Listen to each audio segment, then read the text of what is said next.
So QR codes, or AKA quick response codes, are machine-readable images of black and white squares that take a person to a specific web page when scanned on a phone or tablet. Now, your charity can use a QR code to direct supporters to your nonprofit's fundraising or marketing campaigns quickly and easily. Users just simply scan the code by holding their camera in front of it for a few seconds, and their phone will ask to redirect them to the web page that contains your campaign information. There are so many reasons your nonprofit should invest in QR codes. So in today's video, I will get you all set up with your new nonprofit QR code for fundraising and marketing. Before we begin, please give us a thumbs up and drop a comment and let me know if your organization is already using QR codes and where you got yours. Later in the video, I'm going to suggest a few places, but I'm curious to hear from those of you who are already using them. So let's get to it.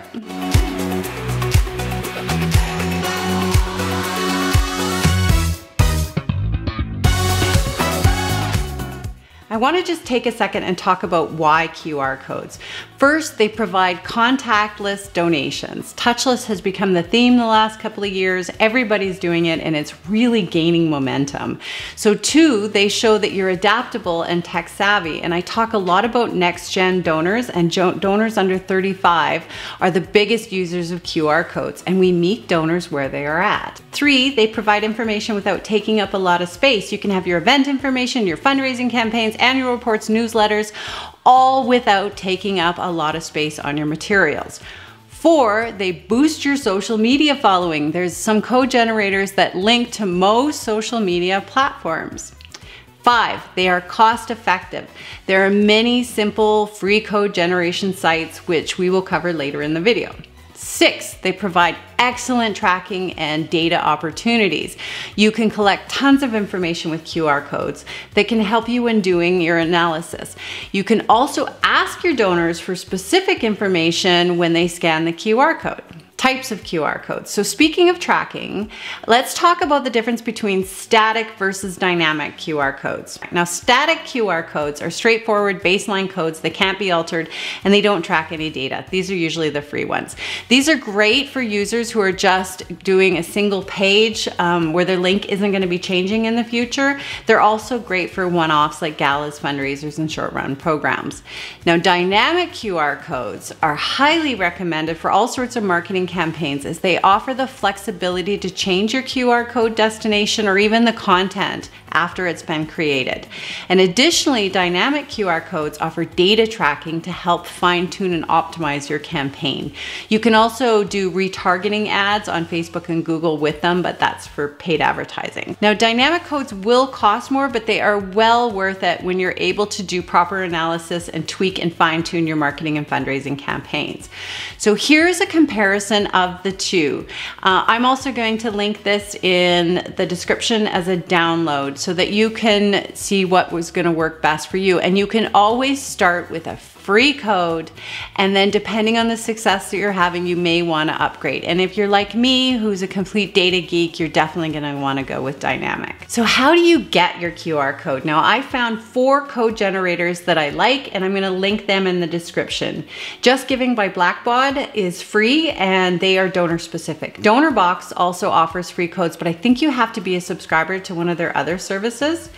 And there's QR Code Monkey. It's not nonprofit specific, but they are popular and free. And then for a free or for a paid QR code generator, I like Beacon Stack. So with any code generator, all you need to do is provide a link that you want to send people to, and the site will generate the appropriate code and provide different download files for you to use. Next, let's talk about ways to link payments for your QR code. Now, you can use your PayPal giving account. So after someone scans the code that links to the PayPal, the donor is going to have to be asked for their username and password to confirm their donation. You can also link it to a merchant account. So when someone clicks on the QR code, the individual manually enters all their credit card information, much like a donation.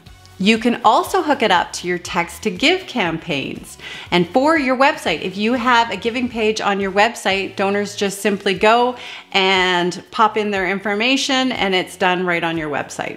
So ways to use your QR code. So now that you know what a QR code is, what it can do, where to get one, and how to hook up payments, let's look at some of the ways we can use our charity's QR code. Now we can add it to our direct mail campaigns, which is a link right to the donation page.